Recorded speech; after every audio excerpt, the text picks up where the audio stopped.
जो दलन कर रहे हैं उन्होंने बहुत सदियों तक एक दर्शन बनाया, उस दर्शन को धर्म में बनाया, उस दर्शन को लिख भी दिया। लिखने के बाद वो किताबें लागू हो गई और हम दलित हो गए। हर वो समाज वो दलित हो जाएगा जिसका अपना कोई दर्शन नहीं होगा।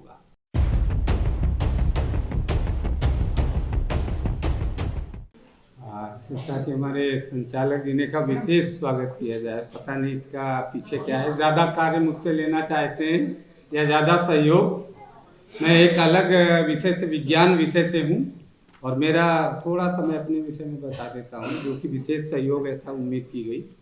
मैं दवा और जहर दोनों चीज़ों को पढ़ चुका हूँ और दोनों ही चीज़ों को जानता हूँ। जिसे दवा चाहिए दे सकता हूँ, नहीं दूंगा, ज्ञान दूंगा सिर्फ। जिसे जहर चाहिए उसे जहर भी दे सकता हूँ, देना पड़ा तो दूंगा भी, कुछ लोगों को देना पड़ सकता है, लेकिन फिलहाल जहर का ज्ञान दूंगा कि जहर से लोग बचें। और बीमारी बहुत बड़ी है, लोग दवा दें। तो मैं कुछ चीज़ें बात करूंगा, पहले इंडियन दलित फोरम, फिर मैं हमारे जो मित्र भी हैं, भाई भी हैं, और हमने दिन और रात में भी बहुत चर्चाएं की, बहुत बैठे हैं संजीव कुमार जी के साथ। बहुत से जो है समस्याग्रस्त लोग मेरे सामने आए, मेरे जीवन में आए, जहाँ कानून की स्थिति आई, जहाँ मैं कानून से नहीं हल कर सका, उनको लेके आया। रात में 1-1, 2-2 बजे तक ड्राफ्टिंग की गई उन केसेस की, और उन चीज़ों को यथासंभव जो भी थे हल किए गए। काफ़ी चीज़ें हल हुई, तो उनके विषय में हम बात करेंगे। और फिर जो हम देख रहे हैं दलित अब पहले एक ही दलित था, सदियों से जो दलित था वो दलित था। उस दलित जो दलित बनता कैसे है? जब लगातार दलन होता है, और दलन जो बहुत बड़े अत्याचार होते हैं, पाशविक अत्याचार होते हैं, उनको कहा जाता है दलन। बाकी ये जो दलित जो क्या नाम डिस्क्रिमिनेशन है, थोड़ा डेफिनेशन कम है ये, यहाँ मैं कोई वैसा नहीं कह रहा हूँ, आगे चीज़ें इम्प्रूव होंगी। डिस्क्रिमिनेशन में सिर्फ भेदभाव होता है, तो भेदभाव में किसी को कम दिया जाता है, किसी को ज़्यादा दिया जाता है। इतनी सी प्रक्रिया से दलित नहीं बनता है। बहुत बड़े अत्याचार, लगातार सदियों से अत्याचार होता है तो दलित बनता है। तो ये दलित बना हुआ है, एक वर्ग को दलित अब स्थिति आ गई।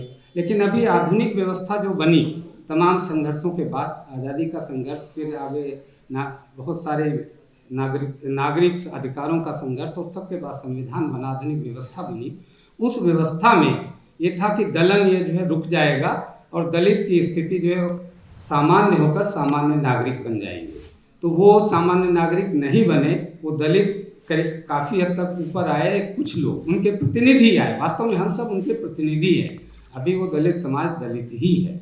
लेकिन इस आधुनिक व्यवस्था के लागू होने के बाद भी जो एक दूसरा दलित भी आ गया, दूसरा दलित जो है इस आधुनिक व्यवस्था में जो सामान्य वर्ग है और दूसरे धर्मों के लोग हैं, बहुत सारे धर्म हमारे भारत में, उनमें भी दलन है, तो वो दलित भी आ गए। इसलिए सब मिलाकर के विचार विमर्श हुआ कि जो जिसका भी दलन हो रहा है, जिसके साथ भी डिस्क्रिमिनेशन हो रहा है, उन सबको सपोर्ट किया जाएगा, उन सबको जो है न्याय दिलाने का भरसक प्रयास होगा, और करेंगे भी निश्चित तौर पे।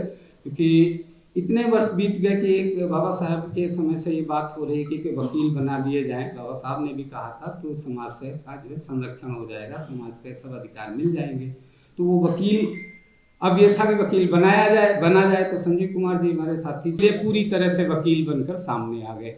तो अब सामने आ गए हैं तो ज़रूर वो सबकी पैरवी करेंगे ये, और न्याय भी दिलाएंगे और इस दलन से दूर ले जाएंगे। तो इन सब के साथ जो फोरम जो होता है, फोरम को आप कई अर्थों में इसे वैसे संगठन मत लीजिए। फोरम लैटिन का शब्द है और इसका अर्थ है खुला एक स्थान, एक मंच, जहाँ पर न्याय दिया जाएगा। अब ये न्यायालय नहीं, एक पहले सुनिश्चित कर लीजिए कि ये अत्याचार है, ये अव्यवस्था है और ये न्याय है। जब आपकी समझ में आ जाएगा कि न्याय ये है, तब इसको आप अधिकृत जो संस्था है न्यायालय, वहाँ से ले पाएंगे। जब तक समझ में ही नहीं आता है न्याय क्या है, तो फिर करोगे कैसे? तो ये यहाँ तक हम इस पर आ गए। और इस सब के बाद जो हमारा समाज दलित बना कैसे, भारत में दलित हैं कैसे, तो इस और हम दलित होने के बाद समझ में आ गया, हम संघर्ष भी कर रहे हैं, संगठन भी बना रहे हैं, फिर भी हम कोई समाधान नहीं ले पा रहे हैं। थोड़ा बहुत इलाज हो रहा है, मरीज होता है, पूरी तरह से बीमारी नहीं ठीक हो रही, थोड़ा इलाज इतना हो पा रहा है कि हाँ आप अस्पताल से घर आ जा पा रहे हैं, फिर अस्पताल में भर्ती हो रहे हैं, आपकी ज़िंदगी चल रही है, स्वस्थ शरीर नहीं है। तो इस सब के पीछे ये है कि हर वो समाज वो दलित हो जाएगा जिसका अपना कोई दर्शन नहीं होगा। और हम दर्शन नहीं है इसीलिए हमारे पास धर्म नहीं है। धर्म को लोग नकार देते हैं, बाबा साहब ने स्वीकार किया है। तो दर्शन नहीं है और हर चीज़, हर समस्या हमें पता है, जो दलन हो रहा है वो एक समस्या है। अब समस्या के साथ इसके साथ इसकी जो क्रियाविधि है, समस्या ये बनी कैसे, और समस्या के साथ कमियां, हमारी कमियां क्या हैं वो भी समझ में आएगी और क्रियाविधि समझ में आएगी, तो दलन रोक पाएंगे। और दलन रोकने के लिए जो चीज़ बनेगी वो एक व्यवस्था होगी। व्यवस्था लंबे ज्ञान के बाद बनती है और ज्ञान जो है दर्शन पर आधारित होता है। अब यहाँ पे गंभीरता हो गई, यही वो इस समाज में कमी है कि समाज गंभीरता की तरफ नहीं जा रहा है, एक दर्शन नहीं ला रहा है। जो दलन कर रहे हैं उनका सदियों से बना बनाया दर्शन है और उस दर्शन में हजारों किताबें उन्होंने लिख डाली हैं और उन किताबों के आधार पर यह दलन हो रहा है। और आप इतनी आधुनिक व्यवस्था में एक हमारे महापुरुष जिनको हम नमन करते हैं, सभी महापुरुषों को नमन करते हैं, बाबा साहब को नमन करते हैं, इतना सारा अध्ययन करने के बाद बहुत सी किताबें लिखी, लेकिन एक प्रमुख किताब लिखी संविधान, वो एक दर्शन पर आधारित है। उसका दर्शन क्या है उसे समझना पड़ेगा। संविधान को अगर दर्शन को पहले हम समझ लेते हैं, अभी हम दर्शन के विषय में थोड़ा सा बता देंगे तब ज़्यादा क्लियर होगा। संविधान का दर्शन समझ लेंगे, उसका लागू करना भी सीख जाएंगे, उसको पढ़ना भी समझ जाएगा। अभी पढ़ने में ही संविधान हमको बहुत अजीब सा लगता है, बड़ा कठिन लगता है। तो कठिन है नहीं, मैं देश भर में करीब करीब 10-12 राज्यों में 2 घंटे का मेरा संविधान पर लेक्चर होता है और वो मैं करता रहा हूँ, जगह जगह कर रहा हूँ, उस दर्शन को भी बता रहा हूँ। तो दर्शन को जब समझ लेंगे तो कुछ हल दे पाएंगे। दर्शन किसी भी ज्ञान को, किसी सिस्टम को, किसी भी तंत्र को, किसी व्यवस्था को देने के लिए दर्शन चाहिए। फिर ध्यान दीजिए, जो दलन कर रहे हैं उन्होंने बहुत सदियों तक एक दर्शन बनाया, उस दर्शन को धर्म में बनाया, उस दर्शन को लिख भी दिया। लिखने के बाद वो किताबें लागू हो गई और हम दलित हो गए और लोग दलित हो गए, नई व्यवस्था लागू हो गई। इस सब के बावजूद वो दर्शन, वो किताबें, वो सब लागू हैं कहीं ना कहीं, इसलिए अभी भी हम दलित हैं। तो ये समझ लेंगे तब निकल पाएंगे। अब दर्शन होता क्या है? Philosophy is a discipline that comprise logic, ethics, aesthetics, metaphysics and finally epistemology. दर्शन में सबसे पहले तर्क आता है, तर्कशास्त्र का ज्ञान होना चाहिए। तर्कशास्त्र का जब ज्ञान हो जाएगा तो आप सही गलत पर चर्चा कर पाएंगे और पता कर पाएंगे कि ये सही है, ये गलत है। लेकिन अगर तर्कशास्त्र के साथ अगला जो इसका कंपोनेंट है अगर वो नहीं हुआ तो आप गलत तर्क कर जाएंगे, भ्रमित हो जाएंगे। तो दर्शन के तर्क के साथ एथिक्स होनी चाहिए, नीति शास्त्र होना चाहिए। जहाँ तर्कशास्त्र है वहाँ नीति शास्त्र, नीति शास्त्र के जरिए आप सही तर्क कर पाएंगे। और नीति शास्त्र जब होगा तब भी आप कुछ इधर उधर जा सकते हैं, कुछ ऐसी बात कर सकते हैं जो लोगों को पसंद नहीं आएगी। तो फिर सौंदर्य शास्त्र का भी ज्ञान होना चाहिए। तो जो बात आप कह रहे हैं वो बहुत अच्छे तरीके से कहें, जो लिख रहे हैं बहुत अच्छे तरीके से लिखें, वो पढ़ने में लोगों को अच्छी लगे, समझने में अच्छी लगे और इधर उधर भटके नहीं।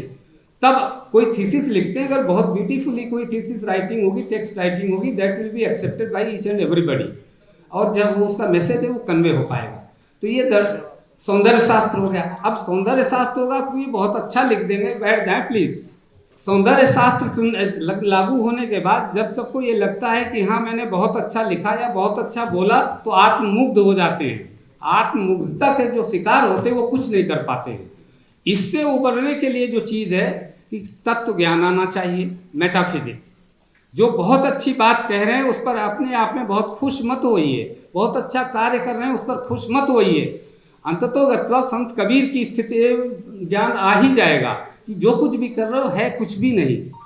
ये तत्व ज्ञान है सभी समस्याओं का, सभी समस्याओं के हल का, सभी व्यवहारों का, सभी प्रक्रियाओं की बारीकियां अगर आती है, मेटाफिजिक्स अगर आती है तो आप अधिकतम सफल होंगे। और मेटाफिजिक्स अगर नहीं आती है तो आप सफल नहीं हो पाएंगे। मेटाफिजिक्स आ जाने के बाद आपको इतनी कमियां दिख जाएंगी आपके व्यवहार में, अपने व्यवहार में, लोगों के व्यवहार में, कि आप हतोत्साहित हो सकते हैं। उस हतोत्साह से बचने के लिए आपको इसकी दर्शन शास्त्र की 5वीं कड़ी पर भी आना पड़ेगा, और वो है एपिस्टेमोलॉजी। ये है ज्ञान मीमांसा। ये सब क्यों हो रहा है? हम इतना सब समझने पढ़ने के बाद, जैसे हम सब प्रयास कर रहे हैं इतने वर्षों से, और लगता है कि अब कुछ नहीं हो पाएगा। पीछे जो है हमारा एक मूवमेंट चल रहा था, हमारे महापुरुष कांसीराम साहब ने यहाँ तक लाए, और इस समय लग रहा है कि अब कुछ नहीं हो पाएगा, हम गए गड्ढे में। अब हमसे ये इसलिए कि तत्व मीमांसा पे जब सोचते हैं तो बहुत सारी गलतियाँ अपनी दिख जाती हैं। तो उस स्थिति में एपिस्टेमोलॉजी की ज़रूरत पड़ती है, ज्ञान मीमांसा कि नहीं, इससे आगे भी बहुत कुछ है। और वहाँ पर जो है संत कबीर के आगे बुद्ध ज्ञान आता है, तो बुद्ध ज्ञान जो है एपिस्टेमोलॉजी पे ले जाता है। तो जिसका दर्शन मजबूत होता है, हमारे यहाँ दर्शन नहीं था, ये वो कमी है जिसकी वजह से हम कोई संगठन अच्छा नहीं दे पाए। दर्शन बहुत सारे संसार में दर्शन आए जिनको धर्मों के रूप में देखते हैं, वो दर्शन संगठन दे जाते हैं। धर्म एक संगठन होता है, जो अभी चल रहे हैं जितने भी धर्म, वो संगठन है, बड़े बड़े संगठन। उसके जरिए समाज को जो है दलन से बचाने की प्रक्रिया है, चाहे वो इस्लाम का दर्शन हो, चाहे ईसाई क्रिश्चियनिटी हो, चाहे पर्शियन हो, या यहाँ का कोई जो दर्शन है वो दूसरों का दलन करने में माहिर है। वो दर्शन बना ही है दूसरों का दलन करने के लिए, इतना ही समझिए। बाकी हमें बोलने की ज़रूरत नहीं है। हमें अपना दर्शन बनाना है कि हम अपना उत्थान कैसे करें। तो उम्मीद करता हूँ ये हमारा जो इंडियन दलित फोरम है न्याय भी दिलाएगा, न्याय दिलाने का दर्शन भी स्थापित करेगा, और दर्शन स्थापित करने के साथ साथ हमारा एक सामाजिक दर्शन भी बनेगा, जिसमें हम सब अपने समाज को और अपने देश के उत्थान का दर्शन भी करेगा। और कॉन्स्टिट्यूशन का जो अपना दर्शन है, उस दर्शन में constitutionalism is the only ism by which we can overcome all kinds of unnecessary ism prevailing in the country। तो कॉन्स्टिट्यूशनलिज्म पर हमें जाना होगा, और उसी के लिए प्रयास किया जाएगा। आप सभी का एक बार फिर मेरी तरफ से हार्दिक अभिवादन। और हर तरह का मैं वैज्ञानिक होने, ICMR का वैज्ञानिक हूँ।